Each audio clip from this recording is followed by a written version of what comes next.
मेरे पति के मरने के बाद जब मैं रात को सोती थी तो ऐसा लगता कि मेरे साथ कोई सो रहा है। अब हर रोज मेरे पति मेरे सपने में आते हैं और कहते, बस रोना नहीं, मैं हमेशा आपके साथ हूँ। लेकिन मैं हर सुबह हैरान होती जब बिस्तर के दूसरी तरफ किसी के लेटने के निशान होते। एक दिन रात को ये जानने के लिए मैंने अपने साथ किसी और को लेटने पर मजबूर किया और फिर आधी रात को। मेरा नाम सुहाना है। मैं आपको अपनी ऐसी कहानी सुनाने जा रही हूँ जिसको सुनकर आप भी सोच में पड़ जाएंगे। मेरे साथ भी कुछ ऐसा ही हुआ था जिस पर मुझे भी यकीन नहीं आता था, लेकिन जो कुछ मेरे साथ हुआ मेरे लिए यकीन करना ज़रूरी बन गया था। मगर मैं सच्चाई का पता लगाना चाहती थी। मैं बहुत खूबसूरत हूँ, लेकिन शायद मेरी किस्मत इतनी खूबसूरत नहीं थी। मैं अपने माँ बाप की इकलौती बेटी हूँ। मेरी शादी की उम्र हो चुकी थी। मेरे माँ बाप ने मेरे लिए रिश्ता देखना शुरू कर दिया। एक दिन मैं अपनी दोस्त काजल के साथ उसके घर बैठी थी।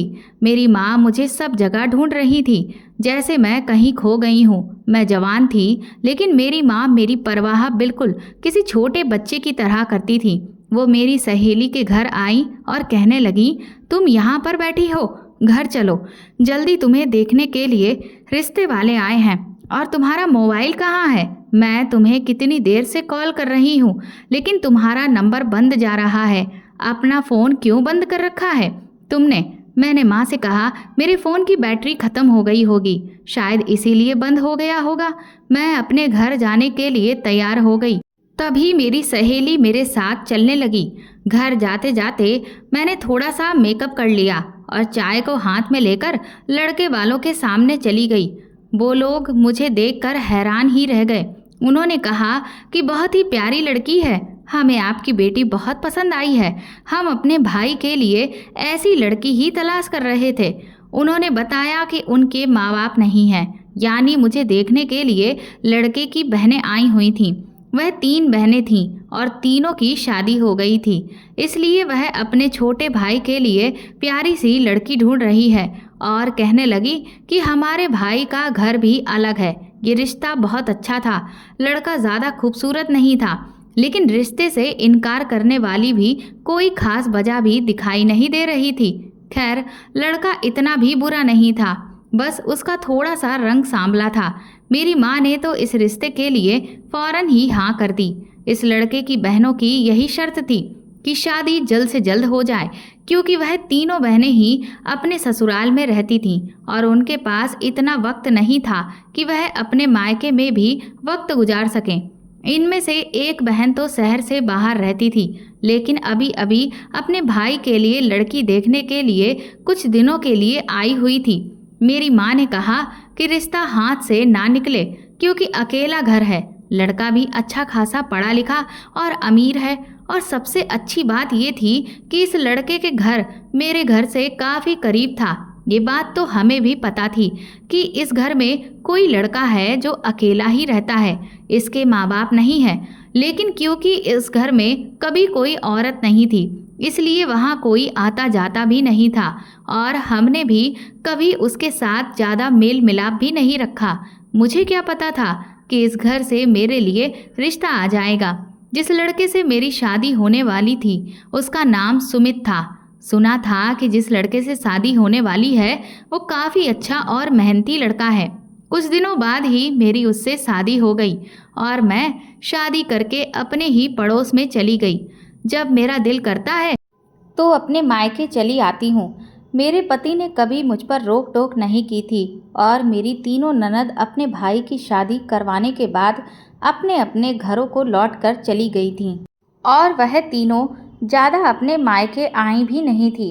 मैं अपने ससुराल में बहुत खुशी और हर किसी को अपने घर और अपने पति के बारे में बहुत खुशी खुशी बताया करती थी। मेरी माँ मुझे अक्सर यही कहती थी कि सबको ये सारी बातें नहीं बताते, क्योंकि नज़र लग जाती है। ऐसा आराम और अच्छा पति हर किसी की किस्मत में नहीं लिखा होता, जिसमें ना कोई सास ससुर, ना देवर, ना जेठ और ना ही ननद हो, बस बड़ा घर और पति भी इतना प्यार करने वाला हो, जिसकी ख्वाहिश तो आज हर लड़की करती है। लेकिन मेरे मुंह से तो ये बात निकल ही जाती थी कि मैं इस ससुराल में बहुत खुश रहती हूँ और मेरे पति बहुत अच्छे हैं, क्योंकि मैं शादी के बाद बहुत ही ज़्यादा खुश थी। एक दिन मेरे पति ने मुझसे कहा कि शाम को मैं तुम्हें शॉपिंग पर ले जाऊंगा। मैंने सोचा कि सुमित मेरे लिए इतना सब कुछ करते हैं तो मुझे भी उनके लिए आज शाम अपने हाथ से बहुत अच्छा खाना बनाना चाहिए, जबकि मेरे घर का खाना मेरे नौकर बनाते थे। एक बीवी अपने पति के लिए आखिरकार कर भी क्या सकती है, या तो अच्छे से तैयार हो जाए या फिर उसके लिए उसकी पसंद का खाना बनाए और उसकी हर बात माने। मैं भी ये सब कुछ करती थी। मैंने अपने पति की पसंद का खाना बनाया था। वह घर पर आए और बहुत खुश थे। उन्होंने मुझसे कहा कि शाम को मैं तुम्हें बहुत अच्छी शॉपिंग करवाऊंगा और कहने लगे कि रात का खाना भी हम लोग फिर बाहर कहीं चलेंगे खाने। मैंने अपने पति को बताया कि मैंने आपके लिए आपकी पसंद का खाना बनाया है, इसीलिए हम घर पर ही खाना खा लेते हैं। वह मेरी ये बात सुनकर बहुत खुश हुए और हम लोग खाना खाने बैठ गए। लेकिन खाना खाते ही अचानक ना जाने सुमित को क्या हुआ कि वह एक तरफ गिर गए।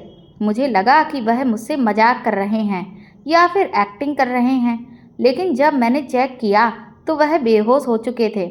मैं बहुत ज़्यादा परेशान हो गई थी। मैंने सुमित को उठाने की बहुत कोशिश की, लेकिन वह होश में नहीं आए। मुझे कुछ भी समझ में नहीं आ रहा था कि मैं क्या करूं। मैं अपने घर की तरफ भागी।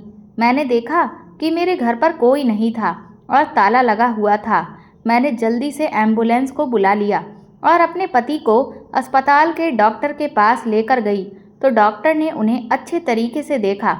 मैंने डॉक्टर को सब कुछ बताया कि सुमित बिल्कुल ठीक थे और हम लोग बैठे हुए खाना खा रहे थे। पता नहीं इनको अचानक से क्या हो गया और ये बेहोश हो गए। ये कोई नए डॉक्टर थे। उन्होंने मेरी तरफ हैरान होकर देखा। उन्होंने बताया कि वो मेरे पति को जानते हैं। वो कहने लगे कि ये तो मेरे भाई का दोस्त है। मैंने कहा, देखिए ना जाने मेरे पति को क्या हो गया है, प्लीज़ आप इनको ठीक कर दीजिए। वो सुमित को अंदर ले गए और इधर मैं काफ़ी परेशान होकर बाहर ही बैठ गई थी। मेरे हाथ पैर कांपने लगे थे। मुझे कुछ भी समझ में नहीं आ रहा था कि ये सब क्या हो गया है। डॉक्टर बाहर आए। मैं अचानक ही खड़ी हुई और उनके पास जाकर पूछा कि बताइए डॉक्टर, मेरे पति को क्या हुआ है। उन्होंने मुझसे कहा कि आपके पति को हार्ट अटैक आया था और अब उनकी आखिरी सांसें चल रही हैं। ये सुनकर के तो मेरे कदमों तले से ज़मीन निकल गई। डॉक्टर ने कहा कि अपने पति से आप मिल सकती हैं। वैसे हम ऐसे मरीज से किसी को भी मिलने नहीं देते हैं, लेकिन आपके पति मेरे भाई के दोस्त हैं, इसलिए हम आपको अंदर जाने की इजाज़त दे देते हैं। वह डॉक्टर बहुत अच्छे थे। उनका नाम डॉक्टर रतन था। वह शायद इस अस्पताल के नए डॉक्टर थे। वह बहुत ही जवान थे और कम उम्र के भी डॉक्टर थे। मैंने उनको थैंक यू कहा और मैं अंदर चली गई। लेकिन अंदर गई तो पता चला कि मेरे पति अब इस दुनिया में नहीं रहे। शायद मैंने देर कर दी। मैं बहुत बुरी तरह से रोने लगी। मेरी हालत बहुत अजीब हो गई थी। मेरे पति की मौत के बाद मेरे माँ बाप मुझे अपने घर ले गए थे। अपने पति की मौत के बाद मैं अपने कमरे में बैठी रो रही थी। रोते रोते ही मेरी आंख लग गई और मैं गहरी नींद में चली गई। जब मेरे पति मेरे सपने में आए और उन्होंने आकर मेरा हाथ पकड़ा, मेरे सर पर प्यार से हाथ फेरा और कहने लगे, तुम्हें रोने की कोई ज़रूरत नहीं है, क्योंकि मैं तुम्हें रोता हुआ नहीं देख सकता। मैं चाहता हूँ कि तुम पहले की तरह खुश रहो जैसे तुम पहले रहती थी, और तुम्हें अपने मायके में रहने की कोई ज़रूरत नहीं। तुम वहीं हमारे घर पर जाकर ही रहो जहाँ तुम और मैं रहा करते थे, और हंसी खुशी रहो। तुम फिक्र मत करो, सब कुछ ठीक हो जाएगा। मैंने कहा, सुमित, तुम्हारे बगैर कैसे कुछ ठीक हो जाएगा। मैं तो तुमसे बहुत मोहब्बत करने लगी थी। तुम्हारे बिना कुछ ठीक नहीं हो सकता और मैं तुम्हारे बिना नहीं रह सकती। मुझे तुमसे मोहब्बत हो गई है। मैं तो सारी ज़िंदगी तुम्हारे साथ गुजारना चाहती थी, और अभी हमारी शादी को 2 महीने ही तो हुए थे और तुम मुझे छोड़कर चले गए। मैं यहाँ तुम्हारे बिना अकेले कैसे ज़िंदगी गुजारूंगी। सुमित ने कहा कि किसने कहा मैं तुम्हें छोड़कर चला गया हूँ। मैं तुम्हें छोड़कर गया ही नहीं हूँ। मैं तो यहीं हूँ तुम्हारे पास। मैं हमेशा तुम्हारे साथ ही रहूँगा। लेकिन ये याद रखना कि जब भी तुम्हें मुझसे मिलना हो तो उसके लिए तुम्हें हमारे घर आना पड़ेगा। वहाँ मैं हमेशा तुम्हारे साथ रहूँगा। मैंने सपने में अपने पति का हाथ पकड़ लिया और कहा, सुमित प्लीज़ मुझे अकेला छोड़कर मत जाना, मैं तुम्हारे बिना नहीं जी सकती। अचानक से तभी मेरी आँख खुल गई और देखा कि मेरे आसपास तो कोई भी नहीं है। मैं अपने सपने को याद करके खूब रोने लगी। काश ये सपना सच होता और सुमित मेरे सामने होते। मेरे पति को गुजरे हुए अभी 10 दिन हो गए थे। इस दौरान मेरी दोस्त काजल भी मुझसे मिलने के लिए कई बार आ चुकी थी। बेचारी मेरे पास आकर मुझे तसल्लियाँ दिया करती थी और मुझे चुप कराती थी कि इतना नहीं रोते, बस करो, तुम अपनी तबीयत खराब कर लोगी। मैं काजल से गले लगकर खूब रोती थी। मैंने अपने सपने के बारे में सिर्फ काजल को ही बता रखा था। काजल ने जब मेरे सपने के बारे में सुना तो उसे मेरे सपने पर यकीन नहीं हुआ था, क्योंकि वह सपनों में विश्वास नहीं रखती थी। लेकिन उसने मुझे कुछ नहीं कहा। मैं भी ये समझती थी कि ये सिर्फ एक सपना ही है जो मेरे शांत दिमाग ने बनाया है। लेकिन अगर ये सच होता तो कितना अच्छा होता। मैं अपने पति से सपने में आखिरी बार मिली थी। उन्होंने मेरा हाथ पकड़ा और मुझे गले से लगा लिया। मेरे लिए यही काफ़ी था। जब कुछ दिन गुजर गए तो मैं अपनी माँ से कहा कि मैं अपने ससुराल जाना चाहती हूँ और मैं यहाँ पर नहीं रहना चाहती, अपने पति के घर पर रहना चाहती हूँ। मेरी माँ ने मुझसे कहा कि तुम वहाँ अकेले कैसे रहोगी। मैंने कहा कि मेरा घर करीब ही तो है, एक गली का भी फासला नहीं है। अगर मुझे कुछ परेशानी हुआ करेगी तो मैं यहाँ पर आ जाया करूँगी, लेकिन मुझे वहीं पर रहना है, मुझे वहीं पर सुकून मिलेगा। मेरी माँ मुझे मना कर रही थी, मगर मेरे पापा ने कहा कि अगर इसे वहाँ खुशी मिलती है तो इसे वहाँ जाने दो, कुछ दिन में ये नॉर्मल हो जाएगी तो फिर वापस आ जाएगी। इनको यही लगता था कि मैं पागलों की तरह रवैया कर रही हूँ। कुछ दिनों में मैं ठीक हो जाऊँगी और उनकी इस बात से मैं दुखी हो गई थी। मेरे माँ बाप मेरी हर बात मानते थे और मेरा बहुत ख्याल रख रहे थे। उन्होंने मुझे इस घर में रहने की इजाज़त दे दी थी। वैसे भी मेरा घर ज़्यादा दूर नहीं था। मैं रात को अपने कमरे में आई। वही मेरा कमरा था जहाँ मैं और मेरे पति रहते थे। मैं बिस्तर को ऐसे ही सेट किया जैसे रोज़ रात को सोने से पहले किया करती थी और अपनी जगह पर आकर मैं सो गई। मेरे दिमाग में सिर्फ सुमित ही आ रहे थे और मैं खूब रो रही थी और आंखों से आंसू रुक ही नहीं रहे थे। अचानक ही कमरे में कुछ हुआ। मैंने लाइट ऑफ करके चुपचाप मैं लेट गई थी। मुझे फिर ऐसा लगा जैसे पीछे मेरे पति की जगह पर कोई आकर लेट गया है।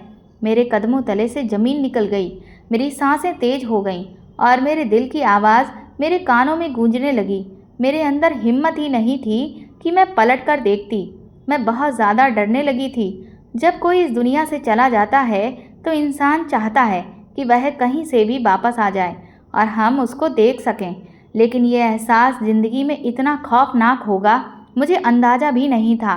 मैं बहुत ज़्यादा डरने लगी थी, बल्कि मुझे ये महसूस हो रहा था कि बेड पर कोई लेटा है और उसके वजन से बेड भी नीचे झुक गया था। मुझ में पलटने की हिम्मत नहीं हुई और यकीन हो गया कि शायद मेरे पति ने मुझे सपने में आकर जो भी कहा था वह सच था। शायद वो सपना नहीं था, वो सचमुच मेरे साथ थे और मेरे पीछे लेटे हुए थे। सुमित इस दुनिया में तो नहीं थे, ये तो मुझे पता है, लेकिन ये सुमित ही हो सकते हैं। मुझे उनकी सांसों की आवाज़ और उनकी खुशबू महसूस हो रही थी। मैंने आंखें बंद कर ली और महसूस किया कि वह मेरे साथ हैं और मैं सो गई। सुबह जब मैं उठी तो ये देखकर हैरान थी कि जिस जगह पर सुमित लेटे थे उस जगह का बिस्तर भी खराब हो चुका था। इसका मतलब वह रात को यहाँ पर आए थे। उन्होंने मुझसे कहा था कि वह हमेशा मेरे साथ रहेंगे और रोज़ रात को मुझसे मिलने के लिए आया करेंगे, लेकिन सिर्फ अपने घर में ही आएंगे। अगले दिन मैं अपनी माँ की तरफ चली गई। उन्होंने मुझे रात को अपने पास ही रोक लिया क्योंकि बाहर बहुत तेज़ बारिश हो रही थी। उन्होंने कहा कि आज रात जाने की कोई ज़रूरत नहीं है, आज तुम यहीं पर रुक जाओ। लेकिन आज रात मेरे साथ ऐसा कुछ भी नहीं हुआ। अपने मायके में आकर मुझे कोई भी सपना नहीं आया, लेकिन मुझे तो अपने पति के साथ रहना था क्योंकि मुझे उनसे बात करनी थी, मुझे उन्हें महसूस करना था। इसलिए मैंने इरादा कर लिया कि मैं अपने पति के ही घर में रहूंगी। अगले दिन जिद करके मैं अपने घर चली गई। रात होते ही फिर से यही एहसास महसूस होने लगा। इस बार अचानक से मुझे ऐसी नींद आई कि मुझे कुछ पता ही नहीं चला कि मैं कहाँ हूँ। लेकिन जब सुबह उठी तो मेरा दिल बहुत हल्का हो चुका था। मुझे ऐसा लग रहा था जैसे सब कुछ ठीक है। मुझे ऐसा महसूस हो रहा था जैसे मेरा पति मेरे साथ है, जैसे अभी भी वह जिंदा हैं और इस घर में रहते हैं, जैसे वह वापस काम पर चले गए हों और मुझे अपने सारे काम निपटाने हैं। मेरे पति भी इस दुनिया में नहीं थे, पर मेरे साथ ज़रूर थे और मैं अपनी सारी ज़िंदगी भी ऐसे ही गुजार लेती। रोज़ रात को जब मैं करवट बदल कर सो जाती थी तो मुझे महसूस होता था कि पिछली तरफ कोई लेटा हुआ है। एक दिन मैंने हिम्मत की और सोचा कि आज मैं करवट बदलकर ज़रूर देखूंगी कि वहाँ पर मेरे पति हैं या नहीं। लेकिन जब मैंने करवट बदली तो वहाँ पर कोई भी नहीं था और काफ़ी देर गुजर जाने के बाद भी मुझे कोई हलचल नहीं दिखाई दी। इसका मतलब वह नहीं चाहते थे कि मैं उनको देखूं। मैं सिर्फ सुमित को महसूस कर सकती थी और मेरे लिए इतना ही काफ़ी था और मैं यही कर रही थी। मेरी सहेली काजल जब मेरे घर मुझसे मिलने के लिए आई तो उसने मुझसे कहा कि तुम तो पहले से काफ़ी बेहतर लग रही हो, तुमने अपने आप को संभाल लिया है। कहते हैं भगवान सवर दे ही देता है। वैसे भी अभी तुम्हारी उम्र ही क्या थी और तुम्हारी शादी को सिर्फ 2 महीने भी नहीं हुए थे। तुम्हें फिर किसी और के बारे में सोचना चाहिए। तुम्हारे पास कोई औलाद भी नहीं है। ज़्यादातर लोगों को पता भी नहीं है। अगर किसी और मोहल्ले में तुम्हारी शादी करवा दी जाए तो वह लोग अंदाज़ा भी नहीं लगा पाएंगे कि तुम्हारी पहली शादी हो चुकी है। मैंने काजल से कहा कि इस तरह की बातें मुझसे मत करो। मैं अपनी ज़िंदगी में बहुत खुश हूँ। बस जो जैसा चल रहा है वैसा ही चलने दो। उसने मुझसे कहा कि तुम अपनी ज़िंदगी बर्बाद कर लोगी। कितना वक्त गुजारोगी अकेले में। इंसान अकेले अपनी पूरी ज़िंदगी नहीं गुजार सकता और औरत तो कभी अपनी ज़िंदगी नहीं गुजार सकती।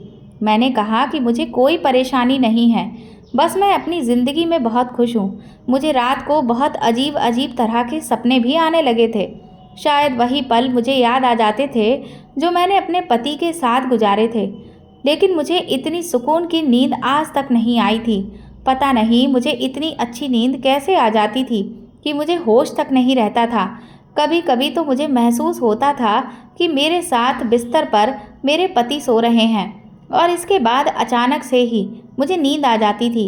मुझे ऐसा लगता था जैसे अपने पति की कभी महसूस नहीं होती। और सबसे बड़ी बात मेरे लिए ये थी कि मेरे पति मेरे सपने में आए थे। उन्होंने मुझे यही बात की थी कि वह हमेशा मेरे साथ रहेंगे। जिस दिन मैं अपनी माँ के घर जाती थी उसी दिन ऐसा कुछ भी नहीं होता था। अब तो मेरी माँ को भी मेरी फिक्र होने लगी थी क्योंकि मेरी हरकतें बहुत अजीब सी हो गई थीं। कभी कभी बैठे बैठे मैं मुस्कुराने लगती और कभी अपने पति के बारे में सोचकर खुद से ही बातें करने लगती थी। मेरी माँ ने मुझसे कहा कि तुम्हें अकेला नहीं रहना चाहिए। रात को तुम्हारे पापा भी गुस्सा कर रहे थे। बस हम तुम्हारी दूसरी शादी कर देंगे। मैंने कहा मैं दूसरी शादी नहीं करूँगी। शादी करने की बात आप अपने दिमाग से निकाल दीजिए। पहले मैंने आप लोगों की मर्जी के मुताबिक शादी कर ली थी, फिर क्या हो गया? मेरे साथ किस्मत ने ये क्या कर दिया? अब मैं फिर से शादी नहीं करना चाहती। मैंने ये बात ऐसे कही थी कि जैसे ये मेरा आखिरी फैसला है। माँ भी काफ़ी परेशान हो गई थी और उन्होंने काजल को कहा कि तुम ही इसको समझाओ। वो भी बार बार मुझसे बात करने के लिए आई थी। एक दिन वह मुझे अपने घर ले गई। उसके घर में फंक्शन हो रहा था। वहाँ पर बहुत सारे मेहमान बैठे हुए थे। तभी मेरी नज़र उस डॉक्टर पर पड़ी जिसने मेरे पति का इलाज किया था। मैंने काजल से पूछा कि ये यहाँ पर क्या कर रहा है, तो काजल ने मुझे बताया कि दरअसल ये मेरा दोस्त है और ये मेरे साथ में ही पढ़ता था। मैंने कहा कि तुमने कभी इसके बारे में मुझे बताया ही नहीं। फिर उसने बताया कि वह बहुत अमीर है और दूसरे शहर में रहता है और अब उसकी जॉब यहाँ के ही एक अस्पताल में लगी हुई है, इसीलिए ये अभी यहीं पर शिफ्ट हो गया है। इसलिए अब ये मेरे घर भी आता जाता रहता है। मैंने कहा ये वही डॉक्टर है जिसके हाथों में मेरे पति ने अपनी आखिरी सांस ली थी। काजल ने मुझे बताया कि उसको पता है, वह तुम्हें जानता है और तुम्हारे पति को भी जानता है। क्योंकि उसके भाई के साथ तुम्हारे पति की दोस्ती थी और ये दोनों एक साथ काम किया करते थे। काजल ने कहा कि शायद मेरी शादी भी इसी के साथ हो, क्योंकि मेरी फैमिली को ये लड़का बहुत पसंद आया है और हमारे रिश्ते की बात भी चल रही है। हम दोनों एक दूसरे से कभी कभी बात कर लिया करते हैं। मैंने कहा कि मुबारक हो, जल्द ही तुम्हारी इस लड़के से शादी हो जाए। डॉक्टर की बीवी बनना तो बड़ी बात होती है और ये इंसान देखने में भी काफ़ी हैंडसम था और नेचर भी उसका अच्छा था। वो कहने लगी, देखो क्या होता है आगे। मैं अपनी सहेली के लिए बहुत खुश थी। मैं हर वक्त अपने पति के बारे में सोचती रहती थी। वह वक्त जो मैंने अपने पति के साथ गुजारा और फिर जो मेरे साथ हुआ, जिस तरह से सुमित अचानक से इस दुनिया से चले गए। हम लोग जब साथ में बैठे थे, प्यार मोहब्बत की बातें कर रहे थे। सुमित कह रहे थे कि मैं तुम्हें शॉपिंग पर लेकर जाऊंगा, आज तुम बहुत खुश हो जाओगी। और वह मेरी ज़िंदगी का सबसे मनहूस दिन था। मुझे नहीं पता था कि मेरे पति को दिल का दौरा पड़ा है। उस डॉक्टर ने कहा था कि किसी को भी ये अचानक हो सकता है और जिन लोगों को दिल की परेशानी होती है, जब तक उन्हें पता चलता है तब तक मामला बहुत ज़्यादा खराब हो जाता है। हमारे रिश्ते को नज़र लग गई थी। मेरी माँ ठीक कहा करती थी कि अपनी खुशियों के बारे में सबको नहीं बताते हैं, लेकिन मैं तो बताती रहती थी। और फिर किसी की नज़र ऐसी लगी थी कि मेरी तो सारी दुनिया ही उजड़ गई थी। मैं अपने पति का ख्याल अपने दिल से नहीं निकाल सकती थी। मैं हमेशा परेशान रहने लगी, बस यही सोचती रही कि काश मेरे साथ ऐसा ना होता। आखिर मेरे साथ ऐसा क्यों हुआ? मेरा दिल बहुत उदास रहने लगा था। काजल के घर पर एक औरत आई हुई थी जो मुझसे बहुत ही प्यार से बातें कर रही थी। उन्होंने मुझे मेरे पति के बारे में पूछा। मैंने उन्हें अपनी सारी कहानी बता दी। मैंने उनसे पूछा कि जब कोई दुनिया से चला जाता है तो क्या वो दुनिया में वापस आ सकता है? उन्होंने कहा कि ऐसा बिल्कुल नहीं हो सकता, क्योंकि जब एक बार शरीर से आत्मा निकल जाती है तो फिर वो आत्मा भगवान के पास चली जाती है और फिर ये नामुमकिन है कि कोई भी आत्मा भगवान के पास से वापस आ जाए। मैंने कहा कि लेकिन ऐसा भी होता है कि मरे हुए लोग आपका साथ चाहते हो, वो मरे हुए लोग वापस आ जाते हो। तो वो औरत कहने लगी कि वो लोग नहीं होते, बल्कि तो वो उनकी आत्मा होती है जो आपके दिमाग के साथ में खेल खेल रही होती है और आपसे झूठ बोल रही होती है, आपको इस्तेमाल कर रही होती है। मैं उनकी ये बात सुनकर बहुत डर गई थी। इसका मतलब ये था कि वो मेरे पति नहीं, उनकी आत्मा है जो कि भटक रही है। मुझे बहुत डर लगने लगा था। मुझे समझ में नहीं आ रहा था कि मैं क्या करूं। मैं बार बार उस औरत की तरफ देखे जा रही थी कि आखिर इन्होंने मुझे ये क्या बात कह दी कि उनकी बातें सुनकर मैं अब सोच में पड़ चुकी थी। मैंने उनके पास आकर उनको अपने पति के सपने में आने वाली बात भी बता दी। फिर उन्होंने मुझसे कहा कि देखो बेटा, ऐसा कुछ नहीं है, तुम्हें कोई वहम हो रहा है। उन्होंने मुझसे कहा कि तुम एक काम करो, तुम उस घर में अकेले रहना छोड़ दो, क्योंकि जब तक तुम अकेले रहोगी तुम्हें ये वहम होता ही रहेगा। मैंने कहा कि अगर मैं अपने मायके में होती हूँ तो तब तो ऐसा नहीं होता। उन्होंने कहा कि ठीक है, तो तुम उस घर में नहीं रहो, वहाँ पर क्यों रहती हो? इस बात को अपने दिमाग पर सवार मत करो। मेरा दिल अभी भी नहीं मान रहा था और जो सपना मैंने देखा था फिर उसका क्या था? मुझे बहुत डर लग रहा था। मैंने सोच लिया था कि मुझे क्या करना है। मैंने ये सारी बात अपनी सहेली को बता दी थी। मैंने उससे कहा कि तुम एक रात मेरे साथ उस घर में रहोगी। उसे भी डर लग रहा था, लेकिन मैंने उससे बात की और फिर उसे मना लिया। उसने कहा कि ठीक है, लेकिन हम पूरी रात सोएंगे नहीं, और अगर जरा सा भी कुछ हुआ तो मैं तुम्हारी माँ के घर भाग जाऊंगी। मैंने कहा कि ठीक है, मैं भी तुम्हारे साथ भाग जाऊंगी। मैं खुद कौन सा बहादुर हूँ, मुझे भी डर लग रहा है।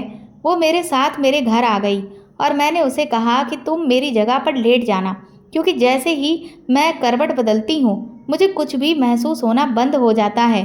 मैं कमरे की लाइट बंद कर दूंगी और मैं साइड पर खड़ी हो जाऊंगी। तुम मेरी जगह पर लेट जाना, फिर देखते हैं कि क्या होता है। वो बेचारी इतनी ज़्यादा डरी हुई थी कि बार बार रुकने के लिए इनकार किए जा रही थी। फिर मैंने उससे कहा कि देखो, तुम मेरी सहेली हो, तुम्हारे अलावा मैं किसी को भी कुछ नहीं बता सकती हूँ। मैं बहुत बड़ी मुश्किल में फंस गई हूँ, तुम मेरी मदद नहीं करोगी तो फिर कौन करेगा। काजल मेरी मदद करना तो चाहती थी, लेकिन वह बेचारी इतनी बहादुर भी नहीं थी और वह सिर्फ अपने डर की वजह से ही मना कर रही थी। फिलहाल मैंने उसको मना लिया और वह मान गई। उसने कहा कि तुम मेरी जान छोड़ भी नहीं सकती। चलो एक काम करते हैं, इस काम के हो जाने के बाद तुम इस घर में अकेली बिल्कुल भी नहीं रहोगी। तुम मुझसे इस बात का वादा करो, यहाँ चाहे जो भी हो, इसके बाद तुम यहाँ पर नहीं रुकोगी और दूसरी शादी भी करोगी। मैंने कहा ठीक है, मैं ऐसा ही करूँगी, लेकिन अभी तो मेरी मदद कर दो। मैं पर्दे के पीछे छुप गई। मैंने आज कमरे में थोड़ी सी रोशनी भी कर दी थी, लेकिन अभी भी कोई ज़्यादा रोशनी नहीं लग रही थी, बस इतनी थी कि ठीक से थोड़ा बहुत नज़र आता था। मेरी सहेली मेरी जगह पर लेट गई और बिल्कुल वैसे ही जैसे मैं लेट जाती थी। उसका चेहरा मेरी तरफ था। मैंने इशारे से कहा कि देखो, मैं यहीं पर खड़ी हूँ, तुम्हें डरने की कोई ज़रूरत नहीं है। वो शक्ल से बहुत ज़्यादा डरी हुई लग रही थी। मैं बेड की तरफ ही देख रही थी। अभी तो वहाँ पर कुछ भी नहीं था, लेकिन ये भी तो हो सकता था कि मुझे सुमित की आत्मा दिखाई ही ना दे। लेकिन जिस तरह से वो बिस्तर खराब हो जाता था और बेड पर भी मुझे वजन महसूस होता था, इसका मतलब ये है कि अगर वहाँ कोई आता तो मुझे ज़रूर नज़र आता। वक्त इसी तरह से आगे बढ़ने लगा और रात के 2 बज गए और मेरी आंखों ने फिर ऐसा मंजर देखा कि मेरे पैरों तले से ज़मीन निकल गई।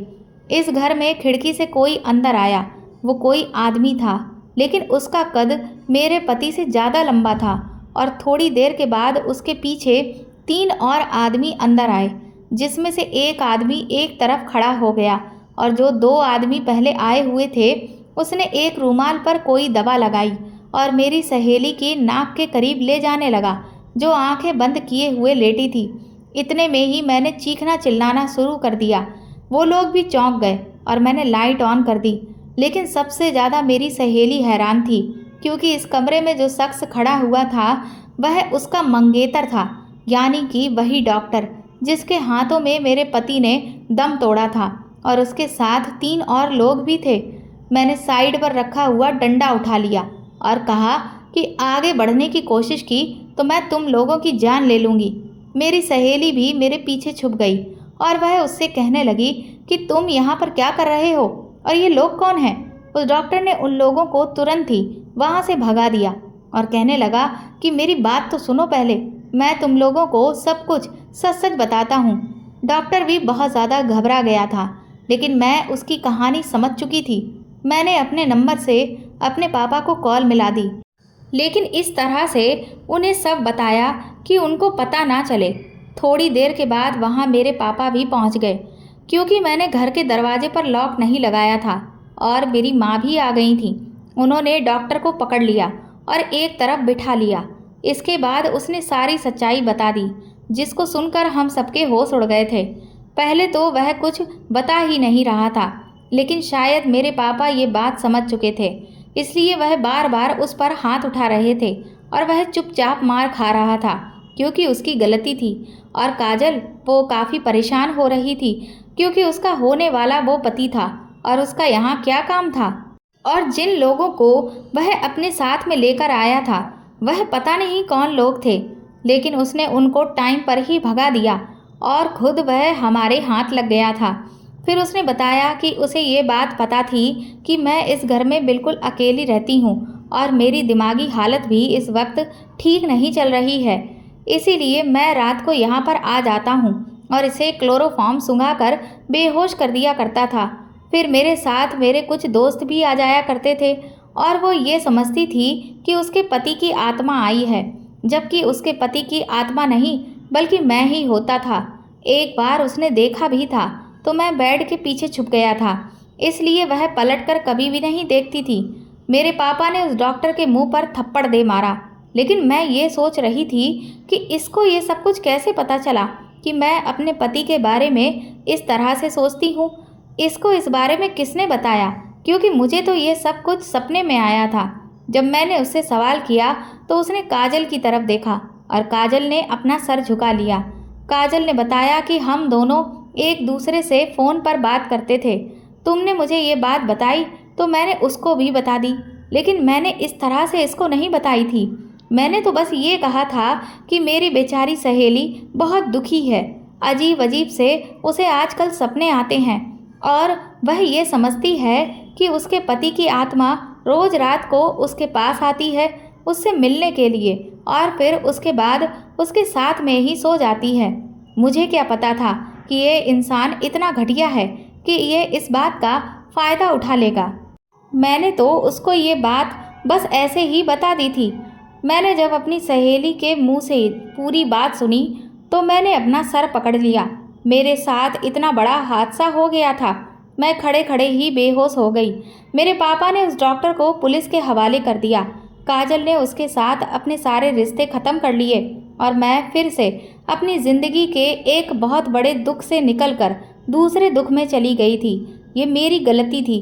मैंने इन सारी चीज़ों को अपने दिमाग पर सवार किया हुआ था। जब एक इंसान इस दुनिया से चला जाता है तो वह वापस नहीं आ सकता। ऐसे ही कुछ दिन गुजर गए। काजल ने अपने घर वालों को ये सारी बात बता दी और उस लड़के की पूरे शहर में खूब बेइज्जती हुई। उसकी नौकरी भी चली गई। उसकी जमानत हो गई थी, लेकिन अब उसे कोई भी नौकरी नहीं दे रहा था।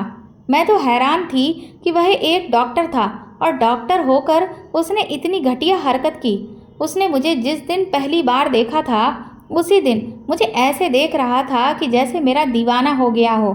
मैंने अपने पति का घर बेच दिया और मैं अपनी माँ के साथ ही रहती हूँ। फिलहाल किसी से भी मैं शादी नहीं करना चाहती क्योंकि मैं अपने आप को वक्त देना चाहती हूँ। मैंने सोचा है कि मैं अपनी ज़िंदगी को सही से जीऊँगी। मैं जॉब करना चाहती हूँ ताकि मैं घर से बाहर निकलूँ तो मेरा ध्यान अपने बीते हुए कल की तरफ ना जाए। ये ज़माना कितना बुरा है, किसी की भी मजबूरी का फ़ायदा उठा लेता है। यहाँ पर तो लोग मरे हुए लोगों को भी नहीं छोड़ते। मुझे अंदाज़ा नहीं था कि मेरी किस्मत इतनी भी बुरी हो सकती थी। पता नहीं मुझे किसकी नज़र लग गई थी। क्या किसी ने ये सब कुछ मेरे साथ करवाया था या मेरे लिए बद्दुआएं की थी? मैं कुछ भी नहीं जानती थी, लेकिन मेरे साथ बहुत बुरा हुआ था।